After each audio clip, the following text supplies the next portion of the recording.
What's up, everybody? It's your boy Kevin Cox. I am your host. This is the first episode of KC Truckin 101. Thanks for joining me. Thanks for tuning in. And like, comment, and subscribe. Anything and everything you want to add to this, put it down in the comment section. I appreciate it.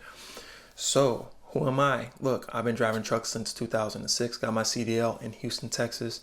And I've been rocking and rolling ever since. I'm not really an over-the-road guy, but I've done a lot of things. So I've done side load, delivering soda and food. I've done work off the dolly, the pallet jack, off the back of the truck.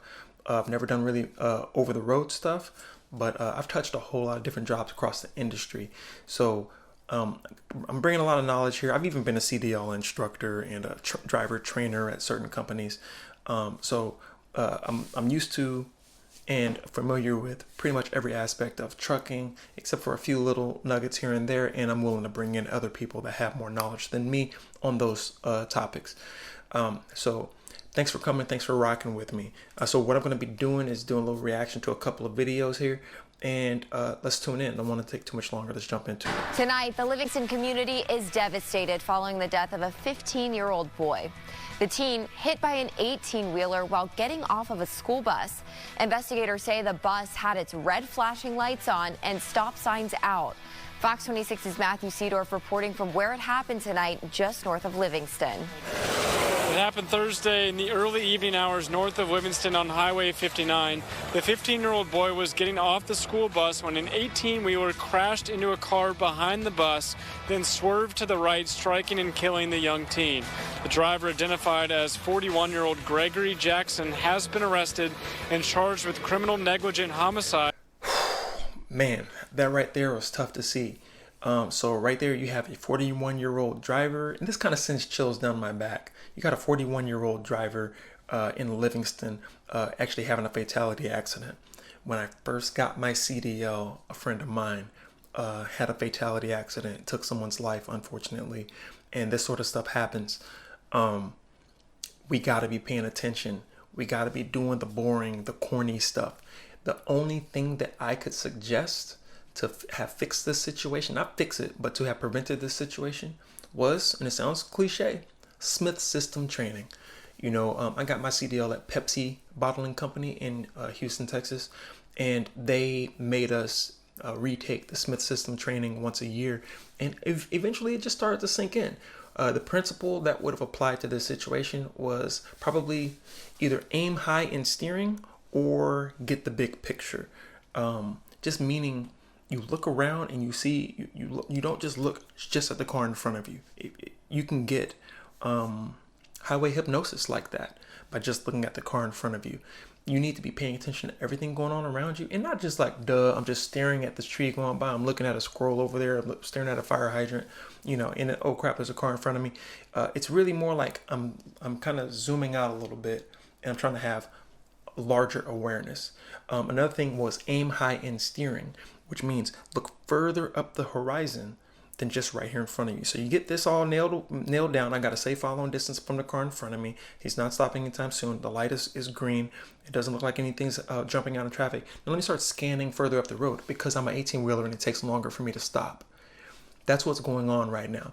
That was the major issue right there. So that bus stopped to let those kids off. The stop sign was out on that bus. The red flashing lights were on that bus. I'm relatively certain. I don't know. I didn't see any footage of it, but I'm pretty sure it's safe to say. And he should have known that was going to happen. You see a school bus, and what do we know that school buses do? They tend to stop and let kids off. If it's afternoon, they let kids off. If it's the morning, they let kids on. So you see yellow buses, they hit the brakes, you start looking for kids to dart out into traffic like a video game. We as truck drivers just save people's lives all day long. Someone's going to try to jump in front of your truck. Always just imagine that when you see a school bus. So the fact that that didn't happen shows that they weren't very in touch with Smith System training, and really just situational awareness. If you don't know the Smith System, take in things and think about what it actually means. Don't just look and be like, oh yeah, there's a car. Hey, there's a bus up there. Think about it. What does that bus do? So that's the only thing I can see that would have helped prevent that fatality accident from happening. And more than likely, let's keep it real, probably following that car too close. That car may have stopped late because they're probably texting. Cars can get away with more stuff because they can stop on a dime compared to a truck. So that car is doing their thing, and oh crap, skirt! They slam on the brakes. You graze the car, hit the car even, and then you veer off, and then you hit a kid. It's like, bro, situational awareness. Zoom out, look at everything, get the big picture, aim high in your steering, look further up that road and see, analyze what's going on a half mile up ahead in traffic, not just right here in front of you. And that could have prevented everything. So RIP, and prayers go to the family of that young man in Livingston that got killed and his life taken at 15 years old. That's a horrible, horrible tragedy, and very sorry to hear about that. And also keep in mind that driver did not wake up this morning and say, hey, you know what, let me go out there and kill somebody. That driver is devastated. My heart goes out to that driver. As I said, I know people that have killed people, and these drivers are traumatized, severely traumatized. These are not murderous people. These are real people that were just trying to feed their families. So heart goes out to everybody involved, and hopefully everything works out the best way that it can. Moving forward, I want to lighten it up. I want to show you guys some really, really good driving. And actually, ironically, this isn't even in America, but check it out.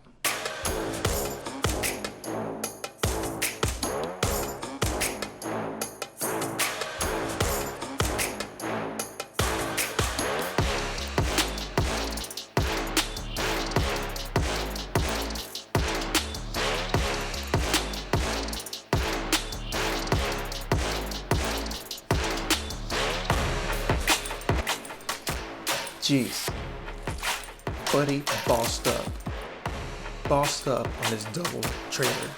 That was exactly what everyone thinks they can do, but only a few people can actually pull that off. So what they did was they backed a double trailer into a parking lot from an offset angle from a intersection in moving traffic. Nobody came out there to stop traffic. Nobody stopped for them and showed them any. You saw that one car darted through there at the last second. Like, golly, of course they're gonna do that. This is what I be telling these students, man. No one cares. Everyone's an idiot. They all have death wishes. They're always gonna dart in there. If there's space, if you don't bogart the whole road, they're gonna dart in there and try to get hit. And sometimes they're gonna try to get hit so they can get that insurance money. That's another subject. But listen, I think I figured out the cheat. I figured out how I was able to get it in there. You know what I'm saying? I ain't trying to discount the success or anything like that. But notice the smaller trailer was in front and the longer trailer was in the back. If you've driven for a while, you know longer trailers take longer to turn. It's harder to get that turn radius is longer. Shorter trailers, they whip, they go crazy, they get squirrely when you're backing up. So with that shorter trailer being in the front, you have the reaction time to be able to correct the longer trailer. Even so, I didn't see any double or overcorrection of that back trailer. So just a G with it. Just look, power level above 9,000. We're talking about gold medal, platinum medal, diamond pendant. You know what I'm saying? Like this person, hats off to you. Let's give it a little critique. What should they have done differently? They should have called ahead and said, hey, I need somebody to come out here and stop traffic. They should have stopped traffic. What else should they have done? No one stopped traffic. Bogart all the lanes, stop traffic yourself, pull out your cones. You have cones. And stop traffic yourself with your cones. And then safely, back on in there like the boss you are. You bossed up, you good with it. It ain't gonna take nothing but an extra minute to throw those cones down. And keep in mind, that was time lapse, so that actually took quite a while. They were taking it slow and easy, like I tell my students. But you time lapse it, you speed it up, and you still see it's a ton of skill getting into there. Millions and millions of calculations. And I tell my students all the time, when you're trying to figure, they're like, "What? How do you know which way to go when you're trying to reverse and blah blah blah?" What you do is sometimes you go an inch, you stop, and you analyze. Am I coming in too hot or am I coming in too cold? And you make an adjustment. And then you go a little bit, see what that did for you. You go a little bit more. It's a step-by-step process. We're not trying to run backwards 20 miles an hour with this big old 18-wheeler. Trying to make sure we get in there in one piece, and the speed will come over time with experience. So Boom. That's what you see right there. That's what a real G looks like, backing up doubles into a crazy parking lot and a crazy T intersection like that. And that's kind of stuff I want to see. So shout out to all these drivers involved in the trucking industry right now. I know it's hard out there, but it's entertaining too. And this is the life we live. This is kind of the stuff we love to see. So to all my viewers, thank you for tuning in. Please feel free to like, comment, and subscribe. If you can, join the channel. And look, all the support that you can give me is greatly appreciated. Once again, my name is Kevin Cox. This is the first episode. Thank you of KC Truckin' 101. Peace.